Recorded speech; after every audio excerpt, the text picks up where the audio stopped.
Socialism is often considered one of the big three political ideologies, alongside liberalism and conservatism. Historically, socialism has been very influential during the 19th and 20th centuries, especially in areas surrounding workers' rights and the state ownership of industry. This video aims to explain the ideas behind socialism and give a good understanding of what socialists believe, why they believe the way they do, and the effect these beliefs have had on human societies. The earliest known usage of the term socialist was in an 1827 issue of the British Cooperative magazine, and by the 1840s the word was familiar within European political circles.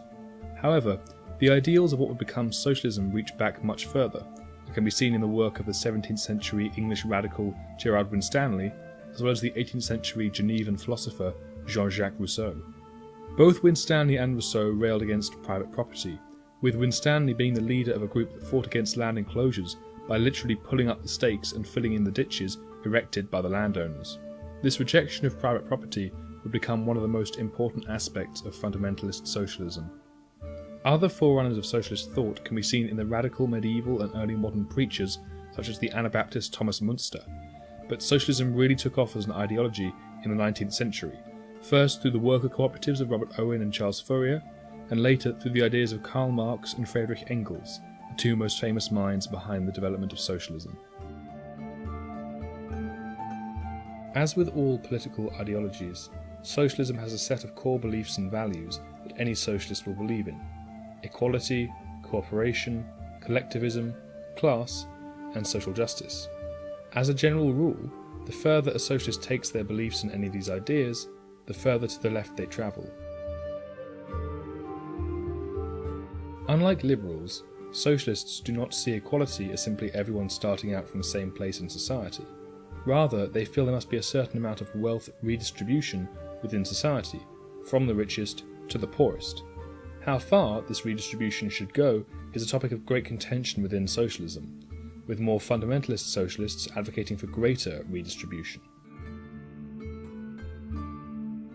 For socialists, human beings are naturally inclined towards cooperation rather than competition. They see cooperation as the natural state of mankind, and reject notions of competition as immoral and unnatural. As socialists believe in cooperation over competition, they also believe in collectivism over individualism. To a socialist, groups of people working together collectively are more efficient and effective than individuals working separately. Because of this, socialists tend to distrust market economies, seeing them as wasteful and promoting aggressive individualism rather than peaceful collectivism. Simply put, the word class describes a division within society based upon economic and social differences.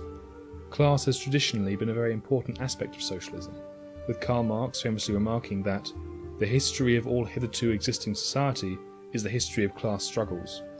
Early socialists focused more on the economic aspect of class and the divisions between the workers and bosses, while more modern socialists have put more store in the cultural aspects of class and the differences between how the different classes live rather than how much they earn. Social justice as a concept is about trying to increase fairness within society and coming up with a morally justifiable way of allocating money and resources. This can range from a belief in taxation of wealth to a belief in full-scale abolition of private property. Socialism is unlike liberalism in that it doesn't really have a view of the state that all socialists can subscribe to.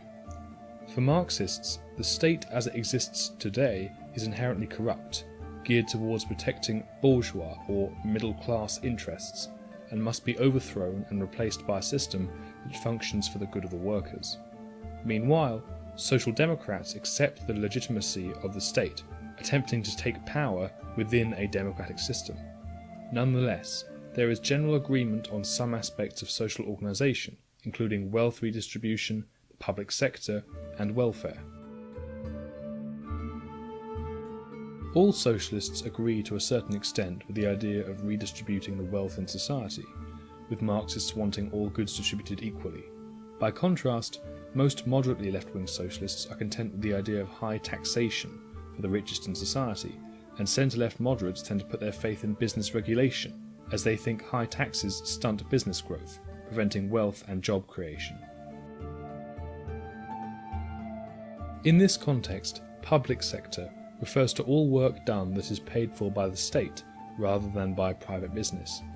In a true communist society, there would be no public or private sector, since there would not be a cash economy or a state. Marx believed that the state would wither away in the face of true communism. More moderate left-wingers tend to put great store by the public sector, seeing it as a better and fairer employer than the private sector. They also tend to see working for the state as a more moral option, a way of giving back to society, rather than selfishly making your own money in the private sector. In a communist utopia, everything a person needed would be provided for them by society, including food, water, and medicine. This is summed up in Marx's famous quote, "From each according to his ability, to each according to his need." Social Democrats, meanwhile, see welfare as the foundation for a fair society. The British National Health Service was set up to help citizens from the cradle to the grave, and socialists tend to support benefits for out-of-work and disabled people as a form of social safety net. From our vantage point in the early 21st century, it can seem as if socialism is a busted flush. The collapse of the USSR in the late 20th century laid bare the problems of the planned economy and discredited many more moderate socialist parties across the Western world. However, the recent rise of left-wing protest parties in parts of Europe, combined with the election of the far-left Syriza coalition in Greece, suggests that socialism may again be on the rise. This ends my introduction to socialism. I hope to return to the topic for a more in-depth look in the future. For now, please like this video and rate, comment and subscribe if you are interested in hearing more about political ideas.